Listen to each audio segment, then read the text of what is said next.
Freelancing is basically that path जो आप cover करते हैं, बहुत सारी चीजें सीखते हैं उस दौरान। बट किसी भी फ्रीलांसर से अगर आप बात करेंगे, मिलेंगे, तो आपको एंड में वही बताएगा कि नहीं, मैं अभी इस एजेंसी की।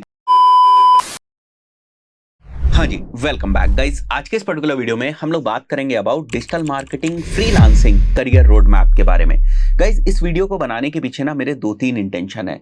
एक तो कई बार मैं ऐसा देखता हूं कि बहुत सारे लोग जो यूट्यूब पे डिजिटल मार्केटिंग फ्रीलांसिंग की बात करते हैं, वो कुछ नंबर्स को ना बहुत ज्यादा बढ़ा चढ़ा कर बताते हैं। जैसे फ्रीलांसिंग से आप हर घंटे $100 कमा सकते हैं, या हर दिन आप $500 फ्रीलांसिंग से कमा सकते हैं, $1000 कमा सकते हैं। इस टाइप के जो नंबर्स हैं ना, उनको बहुत बढ़ा चढ़ा कर बताते हैं। और वो बताने वाले लोग कौन होते हैं? जिनको डिजिटल मार्केटिंग में पहले से ही कोई एक्सपीरियंस नहीं है। ऐसे कितने ही वीडियोस मैंने देखे हुए डिजिटल मार्केटिंग फ्रीलांसिंग के ऊपर। बस उनको ये बताना होता है कि भाई आप गूगल एड सीख लो, उससे फ्रीलांसिंग कर सकते हैं, उससे इतना पैसा आप कमा सकते हैं। फेसबुक एड सीख लो, उससे आप इतना पैसा कमा सकते हैं। तो एक तो ये रीजन है जिसकी वजह से मुझे जरूरी लगा कि इस टाइप के टॉपिक के ऊपर बात करनी चाहिए। सेकंड रीजन ये है कि बहुत सारे लोग ये समझते हैं कि freelancing is basically a destination. अब इस बात को आप ध्यान से समझिएगा। जब भी आप फ्रीलांसिंग स्टार्ट करेंगे या थोड़ा बहुत आप काम करने लगेंगे फ्रीलांसिंग में, तब आपको ये बात समझ में आएगी कि फ्रीलांसिंग कोई डेस्टिनेशन नहीं है, बल्कि जो एक मेरी डिजिटल मार्केटिंग की जर्नी थी ना, उसका एक पोर्शन है फ्रीलांसिंग। मुझे पहुंचना तो कहीं और है, मेरा ऑब्जेक्टिव, मेरा टारगेट तो कुछ और है। क्योंकि जब आप फ्रीलांसिंग करने लगते हैं, कुछ प्रोजेक्ट्स आपके पास आने लगते हैं, कुछ पैसा आप बनाने लगते हैं, मेहनत करते हैं, तो आपको ये बात समझ में आने लगती है कि भैया फ्रीलांसिंग को ना उतनी तेजी से स्केल नहीं किया जा सकता। उतना ज्यादा स्केलिंग जो है ना, वो फ्रीलांसिंग में पॉसिबल नहीं। और जब आपके पास ना कुछ फ्रीलांसिंग के प्रोजेक्ट्स आने शुरू हो जाते हैं, तो आपको लगता है अब मेरे से चीजें संभल नहीं रही हैं, चलो मैं क्या करता हूँ, कुछ प्रोजेक्ट्स को आउटसोर्स करना शुरू कर देता हूँ। कुछ आप प्रोजेक्ट्स को आउटसोर्स करते हैं, आपको लगता है अब मैं कुछ इन हाउस टीम बनाने की कोशिश करता हूँ, वो चीज आप शुरुआत कर देते हैं। तो बेसिकली आप एक टीम फॉर्मेशन की तरफ जो है वो चले जाते हैं, या आप एक एजेंसी बिल्ड करने की तरफ चले जाते हैं। Agency is scalable, freelancing is basically not scalable. Freelancing में बेसिकली आप अपने टाइम को ट्रेड कर रहे होते हैं, और आप अपने टाइम को 24 आवर से ज्यादा जो है ना वो मोनेटाइज नहीं कर सकते, तो वहां पर रिस्ट्रिक्शन है। और जब आप एजेंसी सिस्टम्स में आ जाते हैं, उसको आप प्रॉपरली स्केल कर सकते हैं। तो ये दो बहुत ही इंपॉर्टेंट चीजें हैं जिनके बारे में आपको जानकारी होनी चाहिए अगर आप डिजिटल मार्केटिंग के अंदर जो है वो अपना फ्रीलांसिंग करियर बिल्ड करना चाहते हैं। एक और बहुत इंपॉर्टेंट चीज, फ्रीलांसिंग स्टार्ट होती है स्किल से। अगर आपके पास कोई स्किल सेट नहीं है, फिर आप फ्रीलांसिंग के बारे में सोचना ही छोड़ दें, राइट। सो आज जो है हम दो चीजों को कवर करने की कोशिश करेंगे कि फ्रीलांसिंग करने के हमारे पास क्या क्या सही ऑप्शंस हैं, और किस तरीके से हम फ्रीलांसिंग में एंटर हो सकते हैं। यहां पर मैंने ये लिखा हुआ है, sometimes people expectation from freelancing are pretty high. उनको लगता है कि वो हजारों डॉलर पर डे के कमा सकते, हो सकता है कुछ एक्सेप्शंस हो सकते हैं जहां पर आप बना सकें, बट सारे केसेस में ऐसा नहीं होता है। तो उस चीज का भी हमें ध्यान रखना है। Fine, so we have to be very realistic, right. So जब भी कभी मैं इस फील्ड के अंदर किसी को एंटर करने की बात करता हूं, तो उस वक्त जनरली 3 फेजेस होते हैं जहां से आप फ्रीलांसिंग के बारे में सोचना शुरू करते हैं, या उस पर एफर्ट्स करना जो है वो शुरू कर देते हैं। एक तो सिनेरियो तब होता है जब आपने कोई डिजिटल मार्केटिंग का कोर्स कहीं से किया होता है, एक बेसिक डिजिटल मार्केटिंग का कोर्स किया होता है 3 महीने का, 6 महीने का, और आपको लगता है कि बस मेरी सारी चीजें हो गई, अब मैं जल्दी से जल्दी फ्रीलांसिंग को स्टार्ट कर दूंगा और बहुत सारा जो पैसा है वो बनाने लगूंगा। अब मैं आपको एग्जैक्टली चैलेंजेस बताता हूं कि यहां पर अगर आप कोर्स के बाद जो है तुरंत बाद आप सोचते हैं कि मैं फ्रीलांसिंग करने लगूं या मैं एजेंसी बिल्ड करने लगूं, ये काफी मुश्किल है। कुछ सिनेरियोज में पॉसिबल है, बट ये काफी मुश्किल है। मैं नहीं रिकमेंड करता हूं, हो सकता है किसी दूसरे का परसेप्शन इस चीज के लिए अलग हो, बट मैं नहीं रिकमेंड करता हूं कि आप तुरंत कोर्स करने के बाद ना फ्रीलांसिंग में बहुत ही एक्टिवली आप जो है वो आ जाएं। वहां बहुत सारी प्रॉब्लम्स आएंगी। तो जो चैलेंजेस आप फेस करेंगे वो ये होंगे कि आपके पास क्योंकि बहुत ज्यादा जो एक्सपीरियंस है वो नहीं होगा। हाँ, ये हो सकता है कि कोर्स के दौरान आपने कोई इंटर्नशिप करी हो, या कोर्स के बाद आपने 3-6 महीने कहीं जॉब करी हो, वहां पर जो चीजें हैं वो थोड़ी सी बेटर हो जाती है। उस वक्त तक आपको जो एक्सपीरियंस है वो थोड़ा बहुत हो जाता है। उसके बाद अगर आप कोई छोटा मोटा फ्रीलांसिंग का प्रोजेक्ट लेते हैं तो उसमें आपको सक्सेस मिल सकती है, राइट। सो इनिशियली क्या होगा, you don't have much experience, most of the time you won't be able to understand what client wants, क्योंकि वो अनुभव नहीं है। आज जब हम लोग क्लाइंट्स के साथ बैठते हैं तो हम एग्जैक्टली उनकी रिक्वायरमेंट्स समझ पाते हैं कि उनको हमसे क्या चाहिए, किस टाइप के रिजल्ट्स हमें डिलीवर करने हैं। क्योंकि आपका उतना ज्यादा अनुभव होगा नहीं, तो अगर कोई ठीक ठाक क्लाइंट आपके पास आता है और अपनी रिक्वायरमेंट्स देता है, तो मोस्ट ऑफ द केसेस में आप समझ ही नहीं पाओगे कि वो चाहता क्या है, मुझे एक्चुअली डिलीवर क्या करना है, राइट। उस वक्त तक आपके पास कोई नेटवर्किंग नहीं होती है, तो उससे प्रॉब्लम होती है। कोई अगर आप किसी चीज में, टेक्निकल चीज में फंस गए या कोई चीज अगर आप नहीं कर पाए, तो वहां पर आपको चैलेंजेस आएंगे, क्योंकि उतनी स्ट्रांग आपकी नेटवर्किंग नहीं होती है। अभी आपने जस्ट शुरुआत करी, right? Will take a lot of time to succeed. यहां बहुत सारी आप गलती करते हैं, क्योंकि आप तुरंत इसके बाद एंटर हो जाते हैं, तो काफी टाइम आपको लगता है फ्रीलांसिंग में सेटल होने में या इसमें थोड़ा बहुत बेहतर करने में, राइट? तो chances of failure are more than success. अब जो सेकंड फेज होता है या सेकंड जो चीज होती है जहां से लोग फ्रीलांसिंग में एंटर करते हैं, वो होती है कि या तो वो अपनी जॉब के साथ साथ मून लाइटिंग वगैरह करते हैं, उसमें वो थोड़े बहुत जो प्रोजेक्ट्स हैं वो कर लेते हैं, या जॉब करने के बाद उनके कनेक्शंस कुछ ऐसे बन जाते हैं कि कुछ उनको प्रोजेक्ट्स मिल जाते हैं, जहां पर जॉब कर रहे होते हैं वहां से बहुत सारा एक्सपीरियंस हो जाता है, उसके बेसिस पे कुछ प्रोजेक्ट्स, कुछ कनेक्शंस बन जाते हैं और वहां से उनको ठीक ठाक अर्निंग होने लगती है। तो वो सोचते हैं कि चलिए हम जॉब को क्विट कर देते हैं और हम अब फ्रीलांसिंग जो है वो करते हैं। ये वो स्टेज है जहां से एक्चुअल फ्रीलांसिंग जो है वो स्टार्ट होती है, और यहां से जो सक्सेस होने के चांसेस हैं वो काफी बढ़ जाते हैं, क्योंकि आपका एक प्रीवियस जो एक्सपीरियंस है वो उस फील्ड में होता है। अब यहां पर ये चीज मैं बाय डिफॉल्ट मान के चल रहा हूं कि जिस भी फील्ड में आप फ्रीलांसिंग करना चाहते हैं, लेट्स से आप गूगल एड्स में करना चाहते हैं, आप फेसबुक एड्स में करना चाहते हैं, आप ग्राफिक डिजाइनिंग में करना चाहते हैं, अगर उसमें आपको इंटरेस्ट है तो उसका स्किल सेट आपके पास है, और एक इंटरमीडिएट लेवल का स्किल सेट है। मैं एक्सपर्ट लेवल की स्किल सेट की बात नहीं कर रहा हूं, बट एटलीस्ट एक इंटरमीडिएट लेवल का स्किल सेट जो है वो आपके पास है। फाइन। सो ये वाला जो फेज होता है, यहां से आप फ्रीलांसिंग को शुरू कर सकते हैं, right? So it's good for moonlighting. You can manage small projects at this level बड़ी आसानी से। Don't try to take maximum projects. ऐसा कोशिश मत करो कि बहुत सारे प्रोजेक्ट्स ले लें, फटीग हो जाएगा, प्रॉब्लम हो जाएगी, डिलीवर नहीं कर पाओगे। I know this thing, right? Try to involve yourself in 2-3 projects only. छोटे प्रोजेक्ट्स लो विद सम स्पेसिफिक रिक्वायरमेंट्स और स्किल सेट। मतलब जैसे गूगल एड्स का प्रोजेक्ट लेना है तो गूगल एड्स का ही लो। अब पता चला गूगल एड्स का भी ले लिया, फेसबुक एड्स का भी ले लिया और एसईओ का भी ले लिया। अब वहां प्रॉब्लम, क्योंकि तीनों स्किल सेट आपके पास एक ठीक ठाक लेवल के हो और उन सभी को मिलाकर आप एक प्रोजेक्ट को डिलीवर कर पाए, ये बहुत मुश्किल है। और अगर आपने इस तरीके से किया कि ठीक है भाई मैं प्रोजेक्ट ले लेता हूं, एसईओ का काम इससे करा लेता हूं, फेसबुक एड्स का काम इससे करा लेता हूं, गूगल एड्स का काम इससे करा लेता हूं, तो उसको अगर आप जॉब में हो तो कोऑर्डिनेट करने में, मैनेज करने में बहुत सारी प्रॉब्लम आ जाएगी। सो आपको भी ना स्टेप बाय स्टेप चलना है। ऐसा नहीं है कि फ्रीलांसिंग से भी आप तुरंत का तुरंत जो पैसा है वो बनाने लगेंगे। सो फ्रीलांसिंग में भी आपको धीरे धीरे जो स्टेप्स हैं वो आगे की तरफ बढ़ाना है, राइट?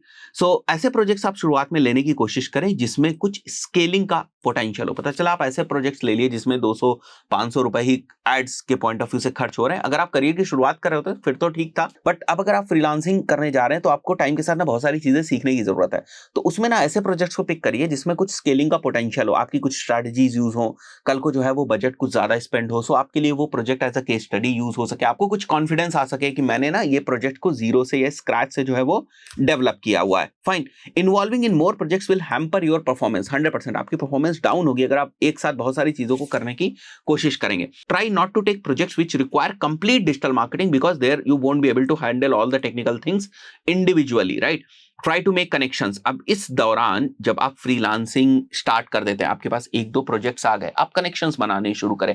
आज के टाइम में सोशल मीडिया के ऊपर कनेक्शंस बनाना उतना मुश्किल नहीं है। आप नेटवर्किंग इवेंट्स को ज्वाइन करना शुरू करें, आप लोगों से इंटरेक्ट करना शुरू करें, आप अपनी तरफ से पहल करें, लिंक्डइन पे लोगों को मैसेज भेजें, बातें करें। आप कम्युनिकेशन जब तक इनिशिएट नहीं करेंगे आपको पता नहीं चलेगा कौन पर्सन आपकी कितनी मदद कर सकता है। ये वो टाइम होता है जब आप अपने कनेक्शंस वगैरह बिल्ड करना शुरुआत करते हैं, ताकि जब आपके पास ज्यादा प्रोजेक्ट आने शुरू होंगे या आपको कोई हेल्प चाहिए होगी या सेम प्रोजेक्ट्स में आपको कहीं थोड़ी बहुत हेल्प चाहिए होगी, तो वो सारे कनेक्शंस आपके काम आएंगे, उनके एक्सपीरियंसेस से आप चीजें सीखेंगे। आप खुद से बैठ के चीजें नहीं सीख सकते, राइट?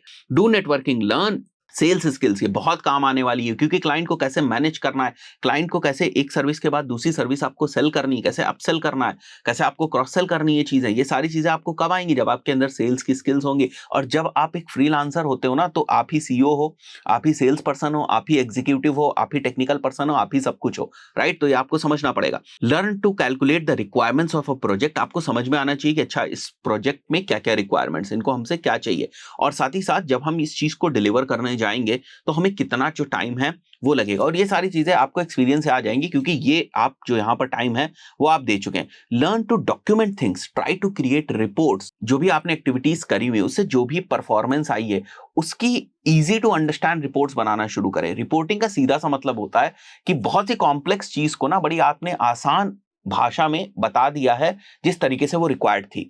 यही बस सीधा सा मतलब है रिपोर्ट का, अगर मैं इसको बहुत आम बातचीत की भाषा में आपको बताऊं, अगर मैं कॉम्प्लिकेट ना करूं तो, राइट। जैसे फॉर एग्जांपल मेरा क्लाइंट है, वो मेरे से क्या रिपोर्ट मांगे, वो कहेगा सर आपने कितना पैसा खर्च किया, कितनी लीड्स आई, कितने कन्वर्जन हुए, एक लीड कितने में आई और हमने कितने का आरओआई किया। यही सारी चीजें, वो मोटी मोटी चीजें जो समझना चाहेगा। तो जितनी आसान तरीके से इन चीजों को आप रिप्रेजेंट करना सीख जाएंगे, जितनी कॉम्प्लेक्स डेटा से आसान डेटा आप निकालना सीख जाएंगे, अपने काम की डेटा निकालना सीख जाएंगे, that is only the reports. कोई बहुत बड़े बड़े फैंसी डायग्राम्स, बड़े बड़े ग्राफ्स बनाने की आपको जरूरत नहीं है। You just have to learn the basic skills of reporting, that's it. Basic Excel वगैरह आपको आना चाहिए, बेसिक पावर पॉइंट आना चाहिए, बस दैट्स इट। मैं बहुत सारे क्लाइंट्स के साथ काम करता हूँ। आज मैं आपको बताऊं, हमारी एजेंसी में भी हम कभी भी कॉम्प्लेक्स रिपोर्ट्स नहीं रखते हैं। हम कोशिश करते हैं कि 2 पेजेस के अंदर हमारी रिपोर्ट जो है वो खत्म हो जाए, टू द पॉइंट जो चीजें हैं केवल वो हम बताएं, राइट। तो आपके लिए इजी रहेगा कि आप सिंप्लीफाइड जो रिपोर्ट्स हैं वो करें। आप टास्क को डेलीगेट करना सीखें। आप ये सीखेंगे नहीं तो आप फिर आगे जाकर स्केल नहीं कर पाएंगे। Learn to build case studies. आप अपना पोर्टफोलियो तैयार करने की कोशिश करें, जो आपने काम किया उसमें कैसे सक्सेस आपको मिली, उन सारी चीजों को डॉक्यूमेंट करना, केस स्टडीज बनाना, ये सारी चीजें भी पैरेलली आप शुरू करेंगे। साथ ही साथ आप अपनी स्किल्स वगैरह को और ज्यादा अपग्रेड करते जाएंगे। ऐसा नहीं जो चीज सीख ली थी वही हमेशा जो है वो चलती रहेगी, फाइन। सो ये वो सारी चीजें हैं जिनका आपको ध्यान रखना है। अब आ जाता है 3 से 4 साल का एक्सपीरियंस। या तो आप 1 साल फ्रीलांसिंग कर चुके हैं, 1 डेढ़ साल फ्रीलांसिंग कर चुके हैं, या आपको किसी एजेंसी के अंदर, किसी कंपनी के अंदर 3-4 साल हो जाते हैं। वहां पर आपके कनेक्शंस अच्छे हो जाते हैं, आपकी जो मेच्योरिटी का लेवल है वो भी अच्छा हो जाता है, प्रोजेक्ट को समझने का लेवल वो भी अच्छा हो जाता है। और मैं मान के चलता हूँ 3-4 साल अगर आपने कहीं पर काम किया है तो आप अपने अंडर कुछ रिसोर्सेज को भी जो है वो मैनेज करते हैं, आप एक टीम लीड वगैरह की काम करते हैं। तो बहुत सारी चीजों की ना तैयारी पहले से हो जाती है। Now you have the team, now you have the sales skills, बहुत सारी चीजें आपके पास होती हैं। Then you can basically start your small agency. So freelancing, यही मैं बताना चाह रहा था, freelancing is actually not a destination. अगर आपने अपने करियर का गोल यही बना के रखा हुआ है कि मेरे को बस एक बेहतर सॉलिड फ्रीलांसर बनना है, ट्रस्ट मी, मैं बहुत सारे लोगों से मिलता हूं, कुछ टाइम के बाद आपको लगेगा नहीं नहीं फ्रीलांसिंग में वो मजा नहीं है, क्या काम करते हैं इसको एजेंसी में ट्रांसफॉर्म करते हैं, लेट्स बिल्ड अ टीम, क्योंकि अकेले मेरे से नहीं हो रहा है। ये बात आपको समझ में आने लगेगी टाइम के साथ, क्योंकि जैसे मैंने बताया ना, बहुत सारे लोगों से मिलता हूं, सबके यही एक्सपीरियंसेस है, राइट। सो पहला जो यहां पर आप चीज देखने को मिलेगी आपको वो ये है कि now you have that experience कि आप क्लाइंट से बात कर पाए, बहुत सारी चीजों का अनुभव आपको हो जाता है। Now you know how to work with a team, how to work as a team, right. Now यहां पर जैसे मैंने थर्ड पॉइंट लिखा हुआ है, scaling a freelancing career in digital marketing is little difficult as it requires constant involvement of human resource. You need to switch into agency systems as soon as possible. Learn from your experiences at this stage. आपको और ज्यादा चीजें सीखने की जरूरत है यहाँ पर। Try to create case studies. During initial scaling, you won't be making much money. बहुत जबरदस्त पॉइंट। जब आप फ्रीलांसिंग कर रहे होंगे तो आपको लगेगा मैं ना ये 5 प्रोजेक्ट्स को हैंडल करता हूँ, मेरे को ना फॉर एग्जाम्पल 60,000, 70,000, 80,000 या 1 लाख रुपए मेरे को मिल जाते हैं, ये छोटे छोटे मैं 5 प्रोजेक्ट्स को मैनेज कर रहा हूँ, आराम से चीजें जो है वो चल रही हैं। बट जब आप अपनी एजेंसी ओपन करेंगे या जब आप इस टाइप से टीम के साथ काम करना शुरू करेंगे तो आपको लगेगा कि भाई 5 क्लाइंट से मेरे पास आए तो 1.5 लाख रुपए थे और मैंने 1 लाख रुपए जो है वो टीम मेंबर्स को बांट दिए। पहले ना मैं 1 लाख रुपए बड़ी आसानी से कमा लेता था, अब जो है मैं केवल 50,000 रुपए बचा पा रहा हूँ या 30,000 बचा पा रहा हूँ, या हो सकता है बचे ही ना, आपको वो सारे के सारे पैसे जो है वो टीम मेट्स को जो है वो डिस्ट्रीब्यूट करने पड़े या टीम को देने पड़े, या बाकी जो आपके खर्चे होंगे उस वक्त उन खर्चों को आपको निकालना पड़े। बट आप इस बात को समझिए, शुरुआत में ये प्रॉब्लम आपके साथ रहती है, बट जैसे जैसे आपके नंबर ऑफ प्रोजेक्ट्स आपके बढ़ते जाते हैं, जैसे जैसे आपका टीम साइज बढ़ता जाता है, जैसे जैसे आप काम को डेलीगेट करना सीख जाते हैं, वर्क को डेलीगेट करना सीख जाते हैं, जैसे जैसे आप ये सीख जाएंगे कि मुझे मेरी रिसोर्सेस को ऑप्टिमली किस तरीके से इस्तेमाल करना है, मेरा एक पर्सन, मेरा एक रिसोर्स कितने प्रोजेक्ट्स को हैंडल कर सकता है, ये सारी कैलकुलेशंस, ये सारी मैथमेटिक्स जब आपको समझ में आने लगेगी, then you will start making the profits, right. I believe आपको बात समझ में आ रही होगी। एक बहुत बहुत बहुत important point, try to build multiple sources of leads. ये बहुत इंपॉर्टेंट है। आपके पास डिफरेंट डिफरेंट सोर्सेज होने चाहिए लीड के। वो हो सकता है कि आप किसी फ्रीलांसिंग मार्केट प्लेस के ऊपर काम कर रहे हैं, लेट्स से आप फाइवर के ऊपर काम कर रहे हैं, आप अपवर्क के ऊपर काम कर रहे हैं, उन्हीं के ऊपर रिलाई मत करिए। मैं अभी उसके ऊपर भी आऊंगा, उसके ऊपर भी मैं आपको बताऊंगा, बट केवल उन्हीं के ऊपर आपको रिलाई नहीं करना है। आपको कोशिश करना है मुझे रेफरल से भी जो है वो कुछ क्लाइंट्स मिल जाए, मुझे सोशल मीडिया से भी कुछ क्लाइंट्स मिल जाए, मुझे जो है अगर मुझे एड्स चलाना पड़ा है अपने लैंडिंग पेज बनाकर मैं ऐड चलाऊंगा, वहां से भी मैं कुछ जो प्रोस्पेक्ट्स हैं उनको फिगर आउट करने की कोशिश करूंगा, वहां से क्लोज करने की कोशिश करूंगा। So you have to build multiple lead sources. उसमें टाइम लगता है, एक दिन का ये काम नहीं है, इसमें टाइम लगेगा, right. Try to build processes and systems for repetitive task. Time के साथ आपको ये समझ में आएगा कि बहुत सारी चीजें ना मैनुअल हो रही हैं, जल्दी जल्दी ना इनको ऑटोमेट करें। किसी किसी क्लाइंट से कब मीटिंग होनी, ये सारी चीजें ना पहले से प्री डिफाइंड होनी चाहिए, एक प्रोसेस बनी होनी चाहिए, एक सिस्टम बना होना चाहिए। जो प्रोसेसेस और सिस्टम्स होते हैं ना, उनकी खास बात ये होती है कि वो इतनी जल्दी ना मैनिपुलेट नहीं किए जा सकते, इतनी जल्दी चेंज नहीं किए जा सकते। और एक प्रोसेस या सिस्टम बना होता है तो उसमें कोई भी नया पर्सन, नया कैंडिडेट, नया एम्प्लॉय आता है तो वो उसी प्रोसेस और उसी सिस्टम से काम करता है। इसके लिए ना मैं आपको एक बहुत ही इंटरेस्टिंग चीज बताता हूँ कि सिस्टम्स और प्रोसेसेस की वैल्यू क्या है। मैं बहुत सारे कोचिंग इंस्टीट्यूट्स के साथ काम करता हूँ, बहुत सारे मैं ऐसे एजुकेशनल इंस्टीट्यूट्स के फाउंडर्स के साथ बैठता हूँ। एक बार मेरी एक चर्चा हो रही थी, उसमें उन्होंने बताया मुझे कि हमने ना अपने कोचिंग इंस्टीट्यूट्स के अंदर कुछ प्रोसेसेस और सिस्टम्स बना रखी, एक करिकुलम हमने डिफाइन कर दिया, उसको कोई नहीं चेंज कर सकता। वो पैटर्न हमने डिफाइन कर दिया, उसको कोई नहीं चेंज कर सकता। हमने पूछा भाई क्यों, ऐसा क्यों डिफाइन कर दिया? तो उन्होंने कहा कि हमें एक प्रॉब्लम आ रही थी। वो प्रॉब्लम ये थी कि जैसा कोई हमारा बहुत ही अच्छा टीचर है ना, तो उसकी जो टीचिंग स्टाइल थी या उसका जो पैटर्न था, वो पैटर्न उसका पढ़ाने का रहता था, जिससे ना बच्चे बहुत ज्यादा इन्फ्लुएंस हो जाते थे। और किन्हीं रीजंस की वजह से अगर वो टीचर हमसे डिसएसोसिएट हो जाता था, अलग हो जाता था, तो हमें बहुत प्रॉब्लम होती थी। क्योंकि नया टीचर अच्छा होता था, ऐसा नहीं कि नया टीचर अच्छा नहीं होता था, नया टीचर अच्छा होता था, बट वो कभी भी ना उन लोगों को, उन बच्चों को सेटिस्फाई नहीं कर पाता था। कोई नया बैच होता था उसको तो सेटिस्फाई कर देता था, बट वो जो पुराना वाला बैच होता था उसको सेटिस्फाई नहीं कर पाता था। तो उन्होंने हमें बताया कि हमने ना कुछ सेट पैटर्न्स बना रखे हैं कि भैया एग्जाम्स ऐसे ही होंगे, एमसीक्यूज ऐसे ही जाएंगे ना। तो इतनी यूनिफॉर्मिटी आ गई कि जो टीचर का इन्फ्लुएंस है वो काफी कम हो गया, उसकी अपनी स्टाइल, उसका अपना जो पैटर्न था वो थोड़ा सा दब सा गया। ये होती है सिस्टम्स और प्रोसेसेस की पार। एक तो एक ऑटोमेशन टाइप का बन जाता है जिससे कोई भी पर्सन कभी भी उस प्रोसेस में आएगा, आपको पूरी कोई चीज चेंज करने की जरूरत नहीं है, राइट? तो सिस्टम्स बने होते हैं तो वो इफेक्टिवली काम करते हैं, प्रोसेसेस बनी होती है इफेक्टिवली काम करती है। मतलब एक्स पर्सन की जगह वाई पर्सन भी आ गया तो they know the SOPs, right? I believe आपको समझ में आ रहा होगा। तो यहां तक इस एक्सपीरियंसेस के बाद आपको ये चीज समझ में आने लगेगी। और मैं एक और चीज आपको बता रहा हूँ, ये चीज आप बेहतर तरीके से तभी समझ पाएंगे जब बेसिकली आप कुछ टीम को मैनेज करने जाएंगे। क्योंकि एक्चुअली जब प्रॉब्लम आएगी ना, तभी आप उसके सोल्यूशन के पीछे भागते हैं। सो आपको ये समझना है कि फ्रीलांसिंग को भी ना धीरे धीरे करना है, एकदम से करोड़पति बनने का नहीं सोचना है। आराम से ना प्रोसेसेस को बनाकर, सिस्टम्स को बनाकर लॉजिकल तरीके से काम करना है। ऐसे नहीं देखना है कि कोई थंबनेल देख ली, 1 घंटे में $1000 कमाओ। हो सकता है कोई कभी कभी, कुछ एक्सेप्शन तो कहीं भी हो सकते हैं, but this is not the correct way, right?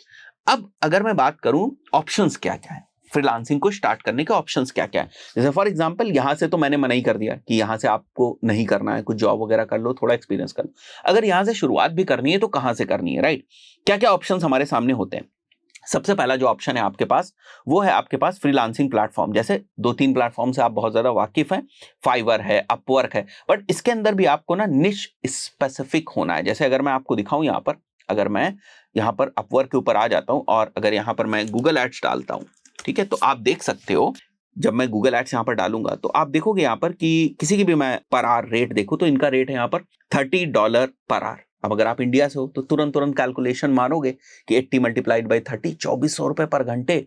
अगर मैं 5 घंटे काम करूं दिन के अंदर तो मैं कितना पैसा बना लूंगा? तो ये तो बहुत पैसा है। बट आपने ना उसके साथ बहुत सारी चीजें नहीं देखी है ना। आप ये आज सोच रहे हो कि ये तो मजा ही आ जाएगा, पर जरा यहां पर देखो कितना पैसा इन्होंने कमा रखा है, और जरा नीचे भी देखो कि कितने सालों का एक्सपीरियंस है, और जरा प्रोफाइल को भी और थोड़ा सा पढ़ना और डिटेल में समझने की कोशिश करना कि इनको कितना टाइम लगा है।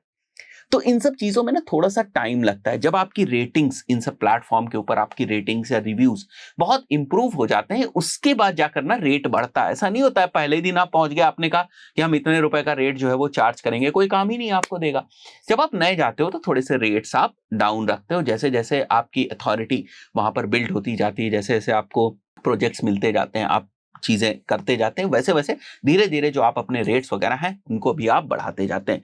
तो फाइवर या अपवर्क पे भी ना आपको रातों रात सक्सेस नहीं मिलनी है, कि चमत्कार नहीं हो जाना है कि सारे प्रोजेक्ट्स आप ही के लिए बैठे हुए हैं। ये हार्श रियलिटी है, मतलब मेरे बताने का तरीका यही है, बट ये कड़वा सच है जो आपको मानना पड़ेगा, है ना। और अगर नहीं मानेंगे तो करके जब देखेंगे तब आपको रियलाइज हो जाएगा, है ना। तो यहां पर अगर आप देखें तो बहुत सारे लोगों के रेट्स कम भी होते हैं। जैसे अगर आप देखेंगे तो कुछ लोगों के आपको रेट्स कम दिखेंगे। अब आपको समझ में आ जाएगा कि इनके रेट्स कम क्यों हैं, क्योंकि देखो इन्होंने बहुत ही कम पैसे अर्न किए हैं। सक्सेस रेट इनका 97% है, बट यहां पर अगर आप देखो तो इन्होंने बहुत ज्यादा पैसे अर्न कर चुके हैं, तो इन्होंने अपने रेट बढ़ा दिए। मेरा एज अ अगर मैं सर्विस लेने जा रहा हूं तो मैं इनके ऊपर ज्यादा ट्रस्ट करूंगा, है ना। तो आपको प्रोफाइल्स बनानी है, बट अगले दिन ये नहीं सोच लेना है कि बस इसी से काम आ जाएगा। This is one of the most important thing जो एक फ्रीलांसर को समझनी चाहिए, कि अगर आप ये लेकर बैठ गए कि मैंने तो फाइवर और अपवर्क पे प्रोफाइल बना ली, अब तो मैं बहुत मेहनत कर रहा हूं, अगर इससे नहीं आया तो सब गड़बड़ हो जाएगा, ऐसा कुछ नहीं है।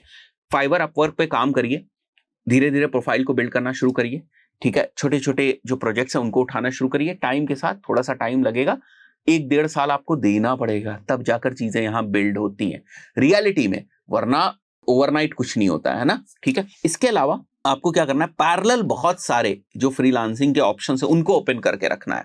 हमारे पास भी एज एन एजेंसी लीड्स के बहुत सारे सोर्सेज हैं, मतलब 6-7 सोर्सेज तो होंगे ही हमारे पास, जहां से हमारे पास कॉन्स्टेंटली जो लीड्स हैं वो आती हैं हमारे क्लाइंट्स की। हम किसी एक सोर्स के ऊपर डिपेंडेंट नहीं होते, तो आपको भी किसी एक सोर्स के ऊपर डिपेंडेंट नहीं होना है। हाँ, वो बात अलग है, वो आपको लगने लगता है कि अच्छा ये वाला सोर्स ना हमारा बेहतर चल रहा है, तो वहां ज्यादा आप एफर्ट्स डालने लगते हो, वहां अगर कुछ इन्वेस्ट करने की जरूरत है तो वो करने लगते हो। आपको बात समझ में आ रही होगी, फाइन।